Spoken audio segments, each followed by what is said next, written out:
For decades, the world was told a simple story, that the Emperor of Ethiopia, a man who stood before the League of Nations, who won the world about fascism, who ruled one of the oldest monarchies on earth, died quietly after a routine medical procedure.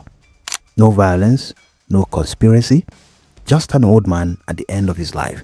But that version of events doesn't hold up because the doctors who treated him said he was recovering. The people closest to him described something very different. And the man who controlled Ethiopia at the time had every reason to make sure the emperor never spoke again. His name was Haile Selassie, a ruler who survived exile, outlived foreign invasion and returned to reclaim his throne. But in the end, he couldn't survive his own military. So the question is not whether he died. The question is, was Ethiopia's last emperor allowed to die naturally, or was he quietly removed when he became inconvenient? Before his fall, Haile Selassie was not just a ruler, he was a global figure. In 1936, after Ethiopia was invaded by Italy under Benito Mussolini, Selassie did something unprecedented.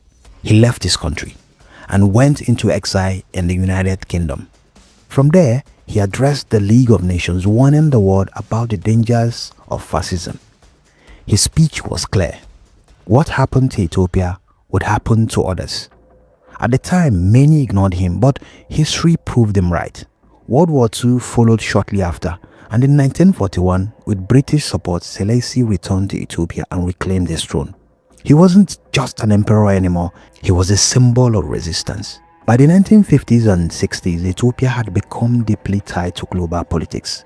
Selassie positioned himself carefully during the Cold War. He maintained strong ties with the United States, while also engaging with the Soviet Union and China.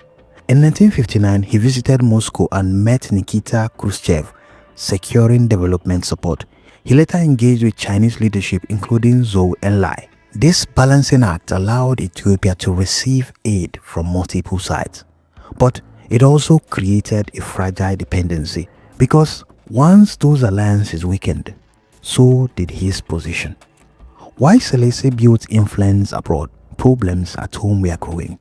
One of the most serious was Eritrea. In 1962, he dissolved the federation between Ethiopia and Eritrea, integrating it as a province. This decision triggered armed resistance. Groups like the Eritrean Liberation Front began fighting for independence. This wasn't a minor conflict. It escalated into a long-term war. At the same time, internal divisions within Ethiopia's leadership, some officials pushed for military control. Others resisted. The emperor's indecision and slow responses began to weaken confidence in his rule. For years, Ethiopia's strongest external support came from the United States.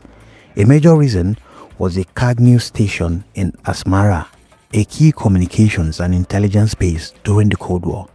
But by the early 1970s, technology had changed. Satellites reduced the importance of the base, and US strategic priorities shifted. Military aid declined. By 1973, the US announced the closure of Kagnews station.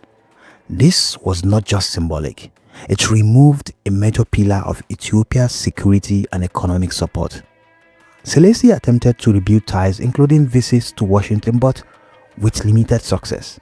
At the same time, the Soviet Union began supporting Somalia, Ethiopia's regional rival.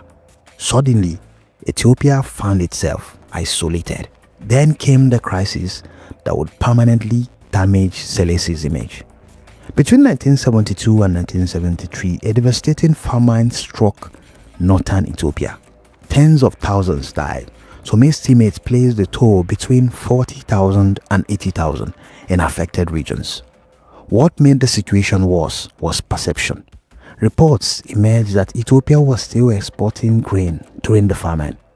Whether due to economic policy or logistical failures, the result was the same. Public trust collapsed. The emperor, once seen as a symbol of strength, now appeared distant, disconnected from his people's suffering. In 1974, unrest spread rapidly. It didn't begin with a grand political movement. It started with something small, a military dispute over basic conditions. Then protests, then mutinies. Soon, students, workers, and soldiers were all demanding change. Out of this chaos emerged a group known as the Derg, a military committee that would take control of the country. At first, they declined to act in the name of the emperor, but that didn't last. On September 12, 1974, everything changed. Members of the military entered the palace and informed Selassie that he was no longer emperor. He was taken into custody. No public resistance, no final speech, just silence. The monarchy, one of the oldest in the world, was effectively over. After Selassie's removal, the Derg itself became divided. One faction led by Aman Andom favored negotiation and moderation. Another, led by Mengistu Haile Mariam, pushed for radical action. The conflict didn't last long. In November 1974, Aman Andom was killed. Soon after, dozens of former officials were executed.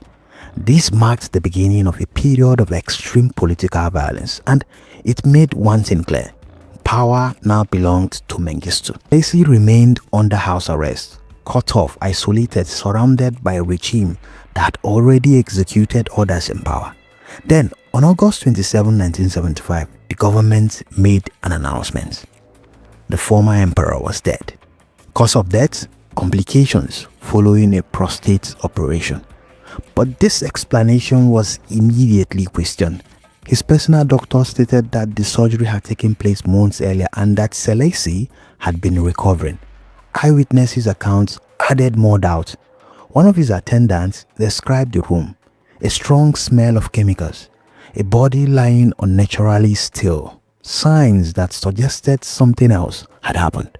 Years later, after the fall of the Derg in 1991, new information emerged. Investigations indicated that Selassie had likely been suffocated.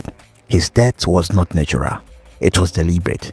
His body had been secretly buried beneath a palace building, hidden as if the regime wanted to erase not just the man, but the memory of him. In 2000, 25 years after his death, Haile Selassie was finally given a formal burial. But by then, Ethiopia had changed completely. The empire he ruled no longer existed, and the questions surrounding his death remained. Because his story is not just about how he died, it's about how power shifts, how alliances fail, and how even the most powerful leaders can become vulnerable when the system around them collapses. And in the end, the man who survived exile, who won the war about fascism, who ruled for decades, was not defeated by a foreign enemy, but by forces much closer to home.